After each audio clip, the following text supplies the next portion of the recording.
بسم اللہ الرحمن الرحیم۔ ناظرین اکرام، تفسیر قرآن پر ہمارا کلام جاری ہے اور آج سورہ منافقون کی آیت نمبر 10 اور 11 پر کلام ہوگا۔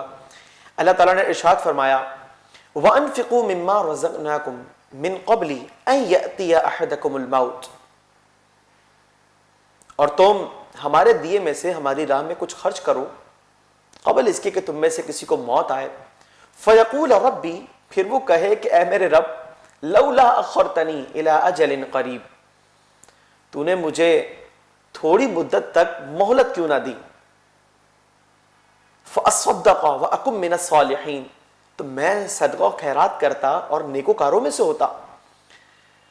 اگلی آیت میں فرمایا کہ ولن یؤخر اللہ نفسا، اور اللہ ہرگز کسی کو مہلت نہیں دے گا، اذا جاء اجلها، کہ جب اس کا وعدہ آ جائے، واللہ خبیر بما تعملون، اور اللہ ان کاموں سے خبردار ہے جو تم کرتے ہو۔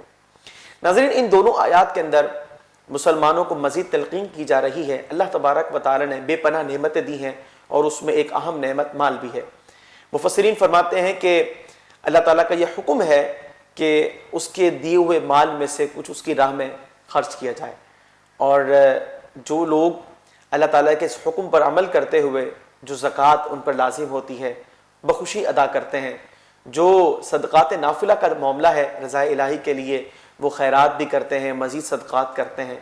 ناظرین، یہ لوگ وہ ہیں جو اللہ تعالیٰ کے حکم پر عمل کرتے ہیں۔ مفسرین کی ایک رائے یہ بھی ہے کہ یہاں مراد اللہ تبارک و تعالیٰ کی ہر نعمت میں سے اس کی راہ میں کچھ نہ کچھ خرچ کرنا ہے۔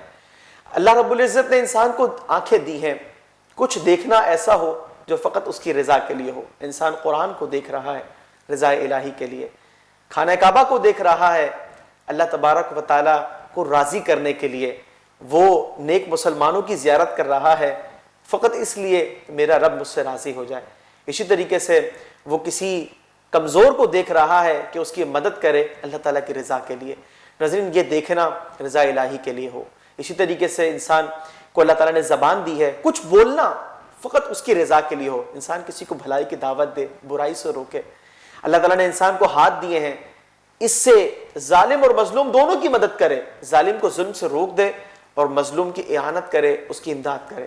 مطلب یہ ہے کہ اللہ تعالیٰ نے انسان کو جتنی نعمتیں دی ہیں، مال ہے، اولاد ہے، جسمانی اعضاء ہیں، سب سے کچھ نہ کچھ اس کی بارگاہ میں خرچ کرے۔ اور یاد رکھیے کہ یہ خرچ کرنے کا وقت جو ہے وہ موت سے پہلے پہلے کا ہے، کیونکہ جب کسی کو موت آ جاتی ہے اور پھر وہ حسرت بھرے الفاظ کہے کہ اے اللہ مجھے مزید کیوں نہ مہلت ملی کہ میں صدقہ و خیرات کرتا اور میں نیکوکاروں میں سے ہوتا، نہیں، اب تو یہ حسرت بھرے الفاظ ہیں اور ان حسرتوں کا کوئی فائدہ نہیں۔ وجہ یہ ہے کہ انسان کو ایک وقت دیا گیا، اس کے اندر اس کو اپنا کردار ادا کرنا ہے، اللہ تعالیٰ کی جو نعمتیں ہیں اس کا شکرانہ ادا کرنا ہے، اس کی بارگاہ میں کچھ خرچ کرنا ہے۔ لیکن جب وقت گزر جاتا ہے تو گزرا ہوا وقت تو انسان کی زندگی میں بھی واپس نہیں آتا۔ آج اگر کوئی شخص یہ چاہے کہ میں اپنے ماضی کے چند سالوں کو لوٹا کر کے لے آؤں، تو جب سانسیں موجود ہیں اب اس پر قادر نہیں، تو مرتا ہوا شخص کیسے لوٹ کر لے کر آئے گا اپنی ان سانسوں کو؟ تو اس کا مطلب یہ ہے کہ جو بھی کرنا ہے آج کرنا ہے، اور بعد میں علاوہ حسرت کے اور کچھ نہ ہوگا۔ اور اللہ تعالیٰ نے یہ بھی فرما دیا کہ کسی بھی شخص کو، چاہے وہ نیکوکار ہے یا گناہ گار ہے، لمحہ بھر بھی مہلت نہیں دے گا۔ وہ کب؟ کہ جب اس کا مقررہ وقت آ جائے۔ اب جب جانے کا سلسلہ ہے تو اس دار فانی کو چھوڑ کر ہی جانا ہوگا۔ اور اللہ تعالیٰ نے فرمایا کہ واللہ خبیر بما تعملون، اللہ تعالیٰ ان کاموں سے خبردار ہے جو تم کرتے ہو۔ آج انسان اپنی نیتوں کو خود جانتا ہے کہ وہ کس کو ترجیح دیتا ہے، اس کی نظر میں کس چیز کی پرائرٹی ہے۔